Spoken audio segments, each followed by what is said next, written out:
जन हुंकार के इस एपिसोड में आप सभी का बहुत बहुत स्वागत है। मैं हूं महेश बहुगुणा। आप देख रहे जन हुंकार एपिसोड आपके ज्ञान के लिए और आप की जानकारी के लिए। देखिए हमारा जन हुंकार एपिसोड। और आज के जन हुंकार एपिसोड में सुप्रीम कोर्ट के लैंडमार्क जजमेंट और बताएंगे आप फैसला आपका होना चाहिए या नहीं। सुप्रीम कोर्ट का एक अहम फैसला, प्राइम एजुकेशन में भी दी जाए बच्चों को सेक्सुअल एजुकेशन यानी सेक्स एजुकेशन। और एक उत्तर प्रदेश के केस की सुनवाई करते हुए सुप्रीम कोर्ट ने जानने का क्या प्रयास, जब सुप्रीम कोर्ट को बताया गया इंडिया की यदि बात करूं तो भारत में 9th क्लास के बाद ही सेक्स एजुकेशन को देने का जो एजुकेशन में दिखता है वो नज़र आता है।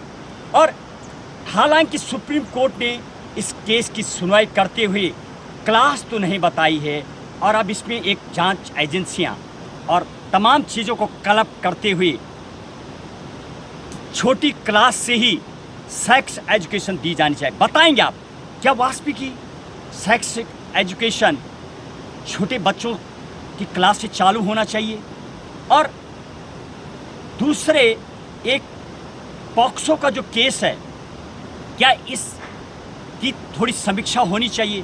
बेइंता केस भारत के अक्सर राज्यों में तमाम जिलों में पॉक्सो का एक अलग से कोर्ट बन चुका है। हालांकि उत्तर प्रदेश और बिहार राज्य को लेकर के सुप्रीम कोर्ट ने अभी पूर्व में सुनवाई करते हुए केस के दौरान तमाम जिलों में जहां पर सबसे ज़्यादा केस दर्ज हैं वहां पर जिला लेवल पर पॉक्सो के कोर्ट बनाने का आदेश जारी किया है और इसको क्लब करेंगे। तीसरा पॉइंट इसमें, एक 12 साल की दिल्ली की लड़की ने सीजीआई को जब एक चिट्ठी लिख करके पीआईएल के रूप में स्कूलों में सेक्स एजुकेशन देने की बात कही। ये तीनों मैटर, पश्चिम बंगाल का एक केस, 14 साल की बच्ची जब मां बन जाती है, ऐसे केसों की यदि बात करें, आखिर मुश्किल से एक क्लिक दूरी पर हैं आज के बच्चे इन एजुकेशन को देखते हैं। इंटरनेट तो बहुत पहले से आ चुका है। आज की जो डिजिटल दुनिया है उसको देखते बच्चे जिस हिसाब से मोबाइल के माध्यम से ऐप्स को देखते हैं, मोबाइल को देखते हैं, तमाम चीज़ों का, यानी इसमें गार्जियन पेरेंट्स को भी खास ध्यान रखना होता है। इस पर करेंगे विस्तृत बातचीत। लेकिन बच्चे आज के युग में एक कदम की दूरी पर, एक क्लिक की दूरी पर हैं इन चीज़ों के बारे में और कहीं ना कहीं बहुत क्यूरियस होती है। अब आपको एक एक केस के बारे में बताएंगे। वेस्ट बंगाल का जो केस था, वहाँ पर सुप्रीम कोर्ट ने रिक्वेस्ट किया था केस को 26 लगभग 12 साल उम्र में बड़ा जो लड़का था जिसने अपराध किया था, अपराधी पॉक्सो के अधीन जेल में भी रहा, लेकिन जब बच्ची मां बनी, एक लड़की को उसने जन्म दिया। कोलकाता वेस्ट बंगाल का केस, वहां पर सुप्रीम कोर्ट ने कोर्ट को फटकार भी लगाई थी क्योंकि हाई कोर्ट ने वहां पर कुछ ऐसा बोलने का प्रयास किया था लड़की को लेकर के, जिस पे कोर्ट ने नाराज़गी जताई। कोर्ट ने सिर्फ कहा आपको सिर्फ केस देखना है और कानून के मिरर से, उस दृश्य से फैसला देना है। जब काफ़ी साल बीत गए, लड़की ने 1,35,000 लगभग खर्चा किया और लड़की ने सुप्रीम कोर्ट पहुंच के कोर्ट के सामने जब बताया कि शायद वो इतनी परेशान, उस शोषण उससे नहीं हुई जब वो जिससे वो प्रेम करती थी, वो जब जेल में रखा गया और वो माँ बन गई, तब लड़की लगभग 18 साल उम्र से ज़्यादा हो चुकी थी। केस चलता रहा।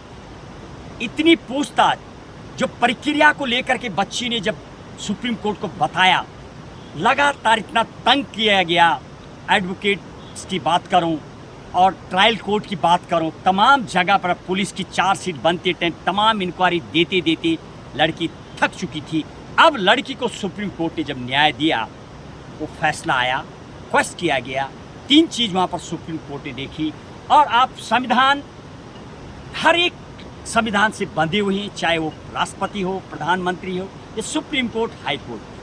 और सुप्रीम कोर्ट संविधान के आर्टिकल 142 के अधीन जो पावर और शक्ति सुप्रीम कोर्ट को मिली हुई है वो आर्टिकल 142 के अधीन जब कभी इंसाफ और न्याय का फैसला सुनाता है सुप्रीम कोर्ट तो इसी आर्टिकल के अधीन सुनाता है और उसका इस्तेमाल करते हुए बरी कर दिया गया।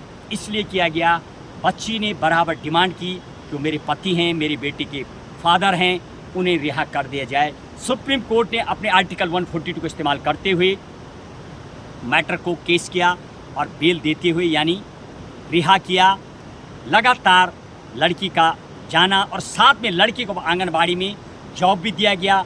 जो लड़की का शोषण हुआ था लगातार कई सालों तक, उसका सख्त आदेश देते हुए पश्चिम बंगाल की सरकार को आदेश दिया, पैसा भी दिया गया, जॉब भी दिया गया और अब वो रह रही। ऐसे ही एक केस जब दूसरा पहुंचा, हालांकि वह पॉक्सो एक्ट इसलिए बना था, लड़की माइनर थी 14 इयर्स लगभग और आदमी लगभग 29 इयर्स के लगभग का था और यही कारण था कि मामला धीरे धीरे जब चलता रहा, एज पूरी हो चुकी थी, बरी हो गया। दूसरे केस पर जो सुनवाई हुई उस केस के बारे में आपको बताएंगे, जिसको लेकर के सुप्रीम कोर्ट ने हाल ही में सेक्स एजुकेशन देने की बात की है प्राइम एजुकेशन पर। क्या होना चाहिए?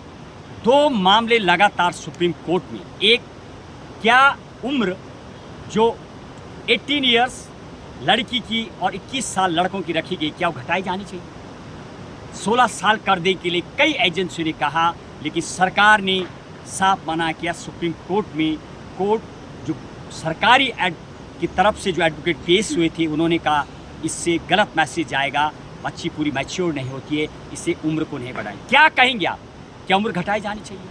बेइंता पॉक्सो के मामले, बेइंता एक छोटा लड़कियों के मामले, कई ऐसे केस अभी वो दोनों ही माइनर यानी बिलो 21 एज के, 7th क्लास की लड़की, 9th का लड़का और लड़की का माँ बन जाना, उस पर जो फैसला आया है यानी सेक्स एजुकेशन को देने के लेकर के, उसकी देंगे आपको अगले एपिसोड में विस्तृत जानकारी। जय हिंद, जय भारत।